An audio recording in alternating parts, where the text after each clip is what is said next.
So, a couple of housekeeping items. There is a CEU credit sheet for those of you who are interested. Please feel free to scan it on your way out, or you can put your name on the card there as well, and that's how you get credits.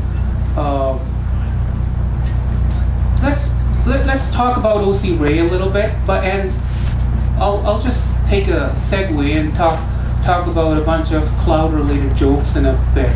Let's just keep it light and keep it interesting and interactive, as interactive as possible. So my background, I'm Ravneet Singh, thank you, and I wear many hats at the college here. I'm a subject matter expert on embedded systems, cloud integration, and machine learning, and I'm also a faculty at Berkeley School. I work with OCCI on a couple of the autonomous project and the lower band project as well. And I also am a co-founder and chief technology officer of my own startup, PRS Systems, but we won't get into that. So, as part of the reason of why I was hired at the college is to bring the technology that already exists in other areas, in aerospace and defense and machine and industrial IoT, and try to find areas at the college and try to integrate them into the college. So that was really kind of my mission. And then, of course, we started developing instructor guides and we started teaching, and it's all good stuff. I'm having fun, not complaining at all. So OCRAE just happened to be one of the very first projects that me and my colleagues here, Dan Karen, we kind of came up with this idea and inception, and we thought, well, let's try and do this, and this is where we are. So this seminar or session is about our achievement till date and what we've done that we refer to by OCRAE. So with the challenge, before I get started with the presentation, let me get to explain about the challenge, then we'll cover a few cloud-related jokes, and then we'll actually cover what we're here to talk about. So the challenge was pandemic hit. I mean, it's nothing new. But we were teaching, or teachers were teaching courses that were very, very hands-on. Soil, water, plant courses. They required the students to be really inside the lab and perform experiments for that learning to happen. Pandemic came through, and everybody's remote, and now we're kind of finding ways to do that learning remotely. So OCRAE was the answer to that. How it is, we'll stay tuned. So here's the first cloud joke of the day. I'm kind of counting on how many laughs do I get in the room, so to see how many people get it.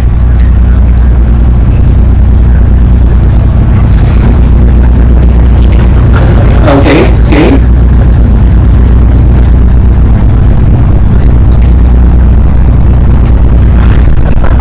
All right.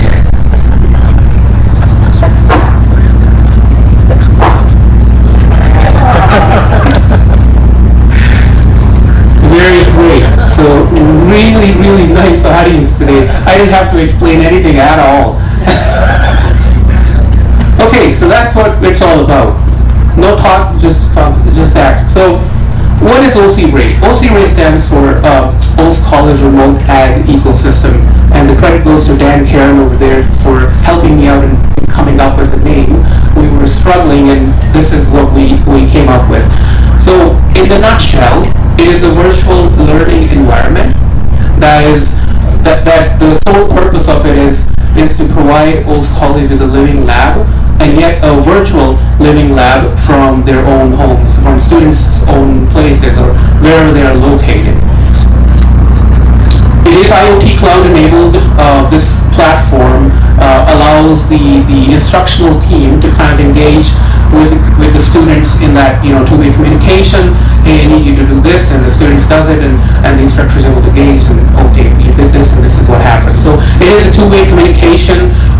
Now it's very, very task specific, and it allows the instructors to provide feedback to the students. Hey, you did this is what happened, and this is the learning outcome. So that was the whole idea of this virtual. So students will learn through a remote environment. There are sensors and cameras involved, the buzzwords we all keep on hearing about. And of course, the main, it was to impact the water, soil, and plants we have in the agriculture ecosystem. So in a nutshell, the sole stakeholders were the instructors from the water, plant, and soil programs or courses in the Ag Integration program. Oh, yeah, so could we forget research? I mean, that's what we're all here about today. So it is our intention to support the research integration with the data that we're collecting through this platform or tool or this experiment. So how does it all come together? What did we really put together? We have a plant in a pot. We connect some bunch of sensors to it. I mean, this is a very, very crude idea, but this was how we initiated everything. So we have a plant, we have a bunch of sensors. We've got CO2 gas sensor, or which was at that time was optional. We have camera, soil moisture, and temperature humidity sensors. We have a ambient light sensor as well that goes in here, and we're collecting all that information. So once that information is collected, we have this, let's just call it black box, or it's really a black box. It's basically a small circuit board that we put together and collects all the information. And what happens next is, well, of course, it needs power, so we put some power to it, and then it all goes to the old college remote ag ecosystem, OCRAE offline. That is essentially the name of the front end of that page. You're more than welcome to kind of visit OCRAE.cloud and see what it's all about.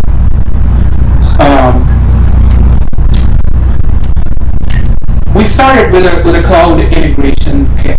So as students were remote, we did this in our backyard, in our garage, and that's how the first prototype was made. Just did it in the garage. And now it's just a matter of packing it up and writing instructions for students to replicate that same thing in their places. So this is the kit that we put together. Just kind of for the little more techie audience, I mean, we have the soil moisture sensor, the light sensor, the relative humidity, an Arduino, a Raspberry Pi, and a little display, a bunch of seeds that the instructors decided that we would ask the students to grow, and a breadboard, a memory card. What's not shown in the picture is 4 pots of soil and a bunch of a wooden structure on which the grow light would be mounted. So that's the stuff that's missing from the picture, but you get the idea. It's all hobby grade stuff to encourage that DIY in the whole academic. I mean, you're trying to learn something, might as well build something and then learn more about it. So that was the intention. So the instructional set that accompanied this, it was the series of labs that students were part of, and they got to know how to put it together, how to start writing a simple program to start gathering some of the basic data, and then how to enhance the program to actually start publishing the data to the cloud. And that's how we kind of integrated that whole thing to the academics side of things. Then we essentially rigged. Rigged is the best word that kind of fits this rigamajig as a beta release. I mean, it had to be something quick because, pandemic didn't give us any warning either. So it had to be something quick, just get it done. So this is the outcome. And I think it looks pretty fancy, as long as the neighbor is not watching me through the window.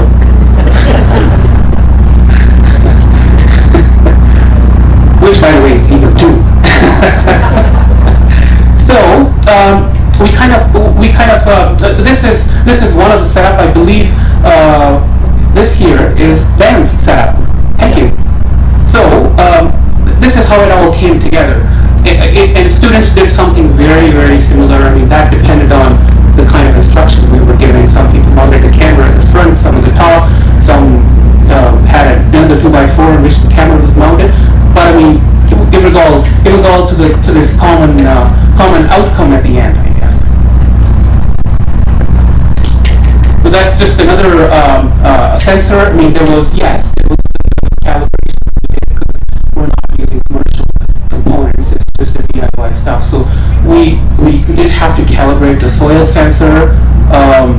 And then this is the cloud side of things. Now the cloud side of things is hosted on a product called Cloud. It's a software as a service which just provides the API to gather the information, combine it, and present it. The front end is all OCRAE.com. What you see here is OCRAE's Modern Cloud front end, on which the information, the user interface that the students were looking at when they were performing this experiment. So let's see. Just going to take a step back here. So up here you see like overview, projects, devices. We won't get into the, maybe if I have time I'll just change screens and open up OCRAE.com and show you what the actual live web page looks like. But this is all the 4 sensors that you show here. I keep on forgetting I have a focus button here. But this is all the soil moisture, humidity, ambient light, temperature setting here. The plant visual, where you see the black window right now, is nothing but a photograph that is clicked every 15 minutes, sent to the cloud, and then cloud we compile it into a time-lapse video. And that video is kind of it's pretty cool to watch. We'll take a look at a bunch of videos here in a bit. And then, of course, can we download the data? CSV and video files are ready to download for the research purposes, and that's what we use for evaluating, gathering some intelligence and stuff that's beyond my expertise. We also had a live trend chart in the bottom of the page here that basically showed, a quick glance there, and it'll show you what the plant sensors are really doing. Soil moisture, you can turn them on and off and just see, has the plant gotten a good amount of ambient light today or not? Has the plant been watered today or not? So that's just the purpose of this, the graph at the bottom. We were thinking ahead. We did think smart. The decision there was, pandemics is a bad time. It's like all bad times. It's very short-lived. We're going to use this product after pandemic is over. We did manage to sneak in a line of code that kind of attaches a GPS latitude, longitude to every device we set up. Right now, it was only serving us the purpose of where the students are located. But in future, it opens up a whole new barrel of possibilities for us. And what we could do with that is, it opens up many doors, and we'll get into that in a bit here. But as a prelude, we could just take soils from different farming zones and bring them out in the greenhouse and grow the crop there, or a pilot plant there, and see how the soil is performing. That's just one of the possibilities that opens up just by attaching a very tiny layer of data, the latitude and longitude, into it. So these are a couple of the video outcomes of the students. As you can see in some of the frames, they have cameras pointing all different places.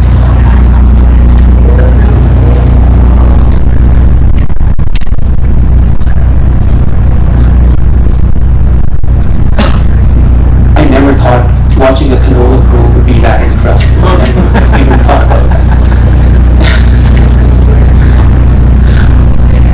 But a couple of learning points, then you would realize, the video goes dark every once in a while.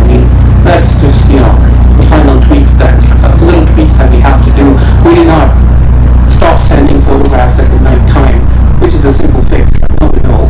So the next round we do this, it'll be a lot better, and that's why we're constantly evolving it and thinking about more ideas where we could integrate, cloud technologies, like simple technologies like IoT, Internet of Things, into doing something this exciting.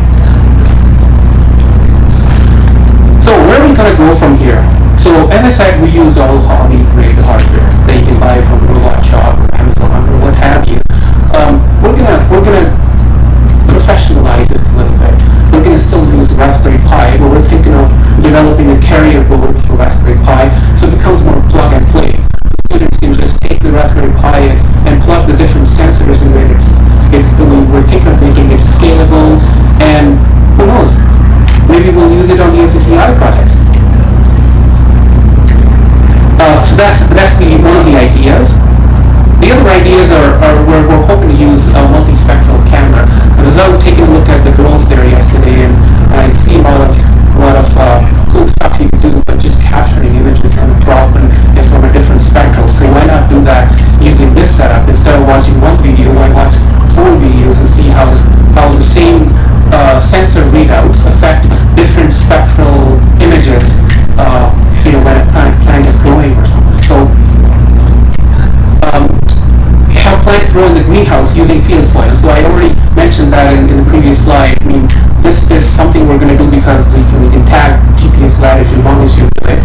And then of course, every student just turns on the grow light and waters the plant differently. But in order to get a little bit of everybody on the same page, I guess, or consistency, we were thinking of making that an option, so we can control the grow light and control the water pump through this as well. So from that standpoint, you just make sure that every plant gets the same amount of water and so on and so forth.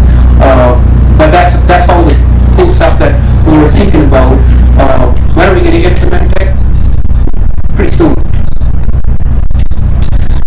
So with that, that brings me to the end of the presentation side of things. I'm just going to take a segue and share my screen on what this actual product looks like on a real web page. So just bear with me while I change hats here.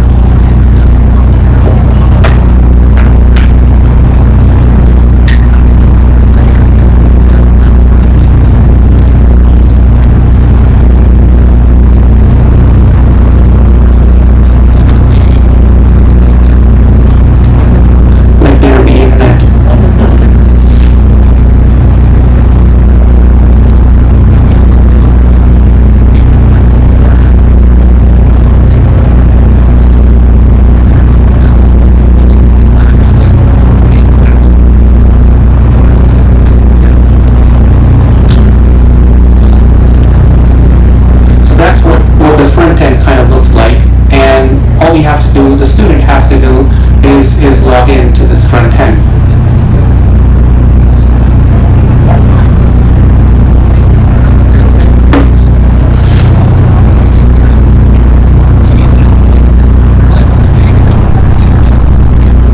So as you can see, once you log in, and the only thing, this is the screen that kind of shows up in the beginning, and you're seeing that there are 0 devices online right now, and this is where all the users were.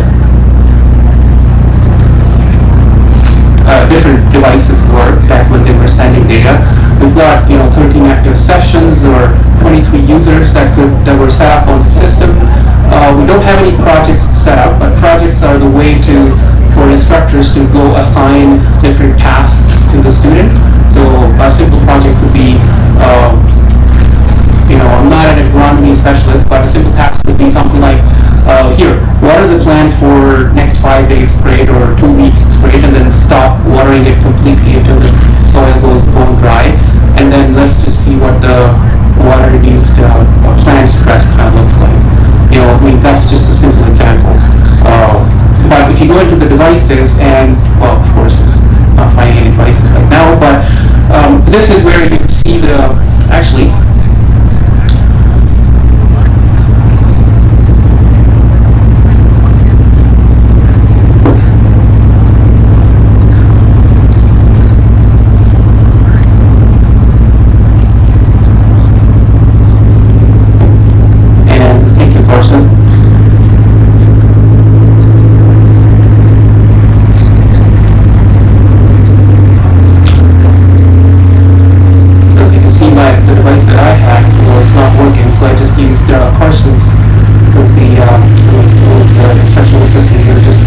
His ID to log in, but this is a plant that was sending the data, although the visual is not coming in clear, but let's just see.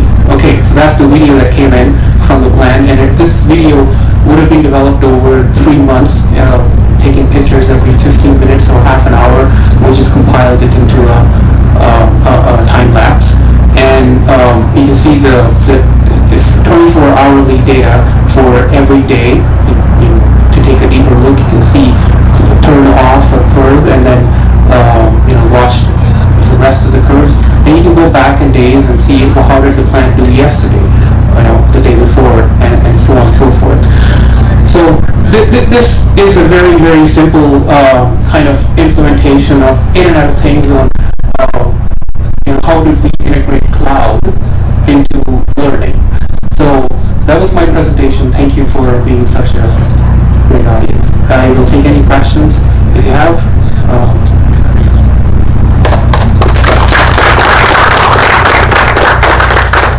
Thank you very much.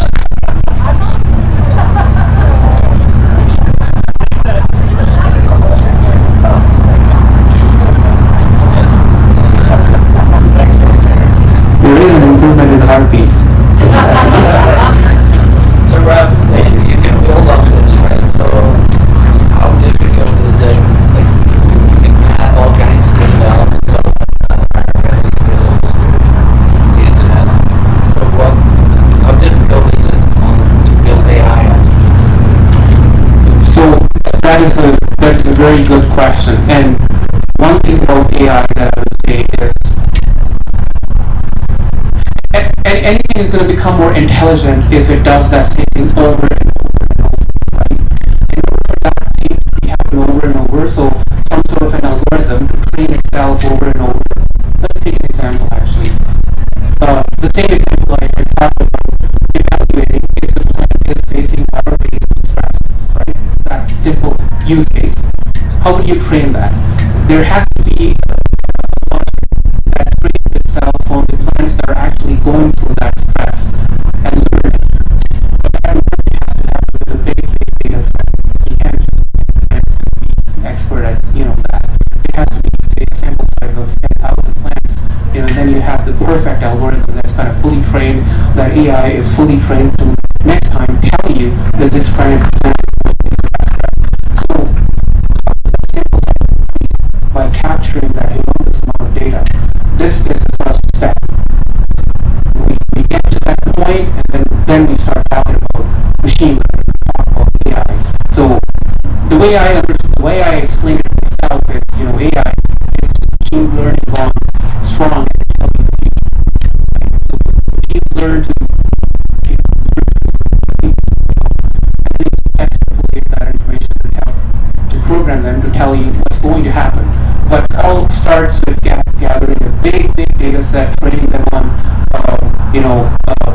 that model is going to be different from a model for peas, for barley, and so on and so forth. So that this is all where it's going to start. Can we do it tomorrow? We'll get there. But, yeah, thanks for the question. Sorry, I don't really question as much as the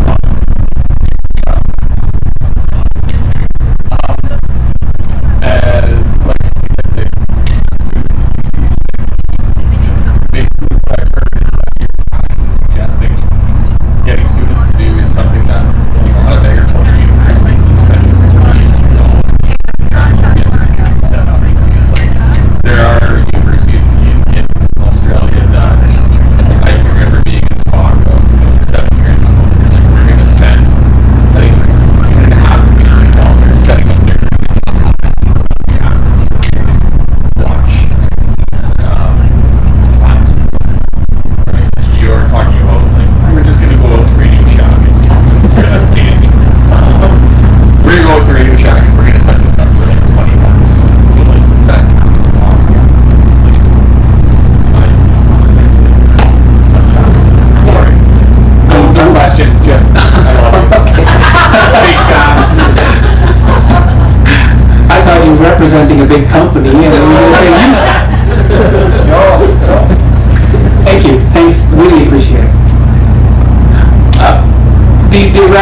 Just a second that the rationale is also not to make cloud connectivity exclusive, right? I mean, I come from industry and I was literally shipped to Germany, to Europe, to many places to just get trained on these technologies. And here we are, we're talking about AI and machine learning, and if cloud connectivity is a challenge, then we've got a big gap in this skill set, we've got a big problem. So this was an attempt to kind of simplify everything, saying, well, this is not rocket science, you can still do it. It won't be commercial grade, but it still works. So I'm glad that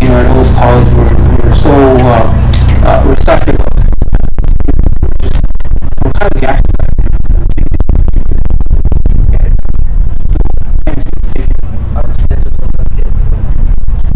think it was around $150 less than that per student.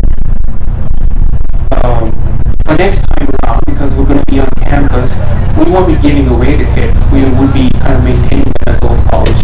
We'll just be loaning them to the students for that term, and we'll be build on that. Maybe, this year we have a simple kit. Next year we have a multispectral camera in that kit, and we kind of continue building that.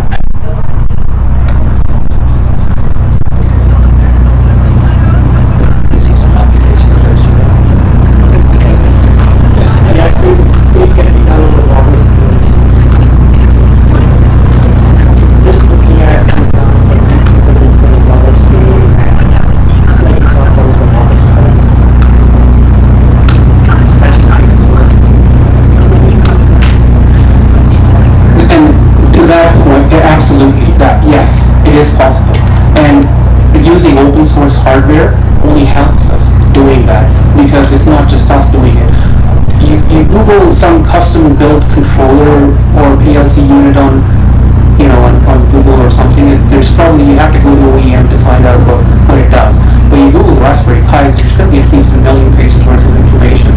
A simple search on how to make it waterproof, that's been done times already. We don't quote me on that, but that's pretty much the case. So to do that on a Pro Baker, all we have to do is just take this kit and make it like pieces of waterproof, I guess, and then put it out in the field. But absolutely do that.